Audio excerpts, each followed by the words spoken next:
നിങ്ങളുടെ favourite shows ഇനി ഒരിക്കലും മിസ്സാവില്ല. ഇപ്പോൾ C5 കാണും നിങ്ങളുടെ ഫേവറേറ്റ് ഷോസ് തികച്ചും സൗജന്യമായി.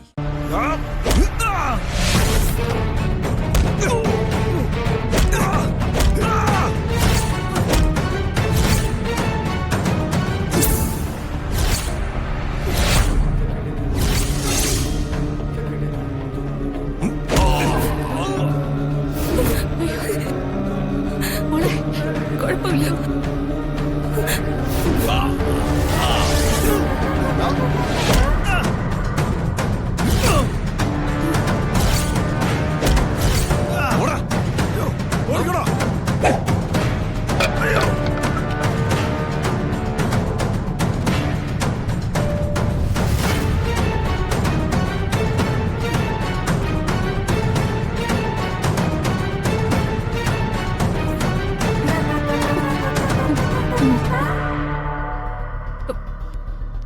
അമ്മേ, ഞാൻ ചെയ്തു പോയ തെറ്റിനെല്ലാം മാപ്പ്.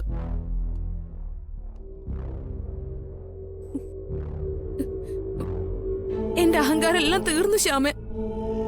ചെയ്തു പോയ തെറ്റിനെ ഓർത്ത് ഞാനിപ്പോ പശ്ചാത്തപിക്ക. ഒടുവില് ഞാനിപ്പോ ഒരു ഗതിയില്ലാത്തവളായി. മാപ്പ്.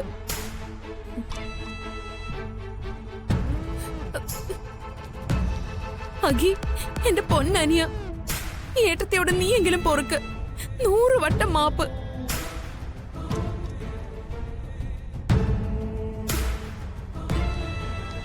അമ്മ, ഞാൻ സത്യത്തിൽ ഇപ്പൊ പട്ടിണിയാ.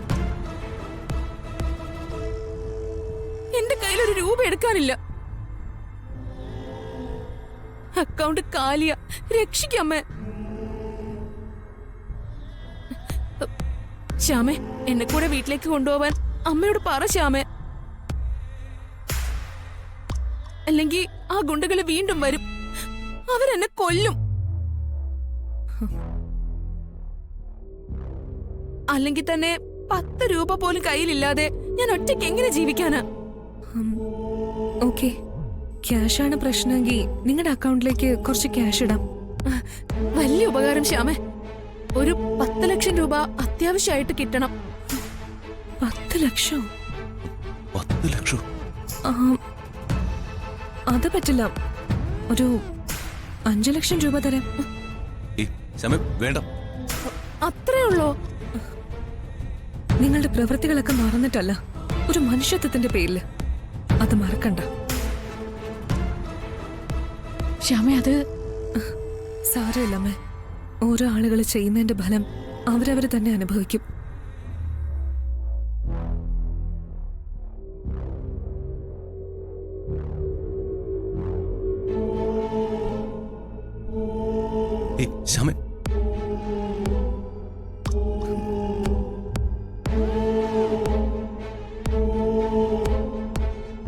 ക്യാഷ് അക്കൗണ്ടിൽ ക്രെഡിറ്റ് ആയിട്ടുണ്ട്.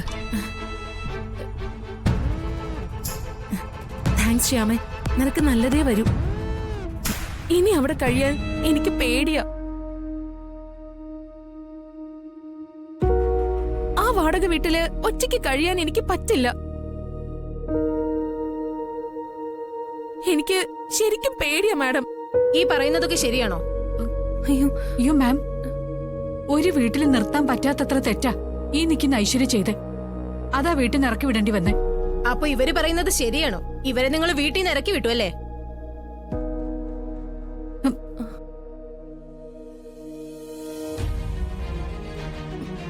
മാഡം, ഞാൻ ഒരു തെറ്റും ചെയ്തിട്ടില്ല.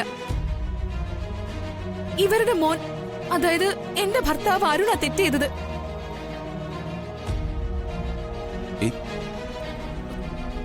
എന്റെ ഭർത്താവ് എന്നെ ചതിക്കായിരുന്നു.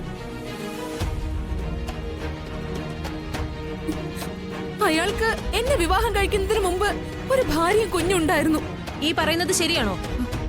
അത് പിന്നെ ശരിയാണോന്നാ ചോദിച്ചത്. അത് മാഡം, അതൊരു ചതിയായിരുന്നില്ല. ആ സത്യം അരുണേട്ടനും വീട്ടിൽ ആർക്കും അറിയില്ലായിരുന്നു.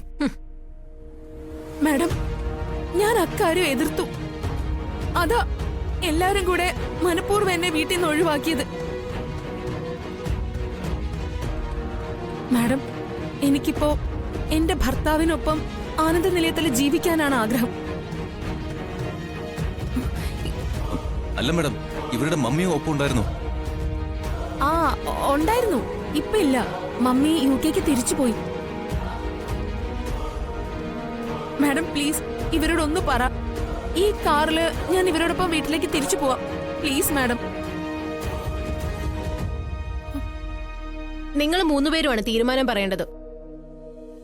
നിയമപരമായി ഇവർ നിങ്ങളുടെ മകന്റെ ഭാര്യ. അപ്പൊ ഇവര് കഴിയേണ്ടത് ഭർത്താവിനൊപ്പം. മാഡം, ഇവളിതാ ഈ നിൽക്കുന്ന ശ്യാമയുടെ വയറ്റിൽ കിടക്കുന്ന കുഞ്ഞിനെ വിഷം കൊടുത്ത് ഇല്ലാതാക്കാൻ നോക്കിയവളാ. അയ്യോ മാഡം, അച്ഛ കള്ളോ പറയുന്നേ, വിശ്വസിക്കരുത്. അല്ല മാഡം, സത്യം. തെളിവുണ്ടോ? അല്ല, അത്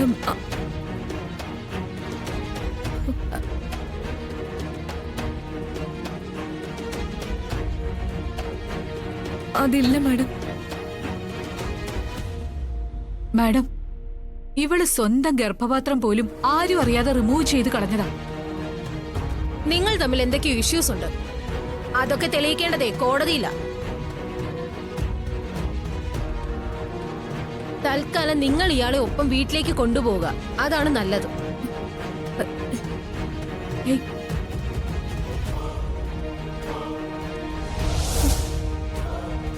ഒരു കുടുംബജീവിതമാ. കാര്യങ്ങൾ രമ്യമായി പരിഹരിക്കാൻ നോക്കുക. പറ്റിയില്ലെങ്കിൽ കോടതിയെ സമീപിക്കുക. അതാണ് നല്ലത്. മാഡം, അത് അല്ല മാഡം, ഇനി കൂടുതലൊന്നും പറയണ്ട. നിങ്ങളുടെ മകന്റെ ഭാര്യ ഭർത്താവിനൊപ്പമാ താമസിക്കേണ്ടത്. മനസ്സിലായോ?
ഡൗൺലോഡ് ചെയ്യൂ C5 ആപ്പ്. കാണൂ എല്ലാ എപ്പിസോഡുകളും സൗജന്യമായി.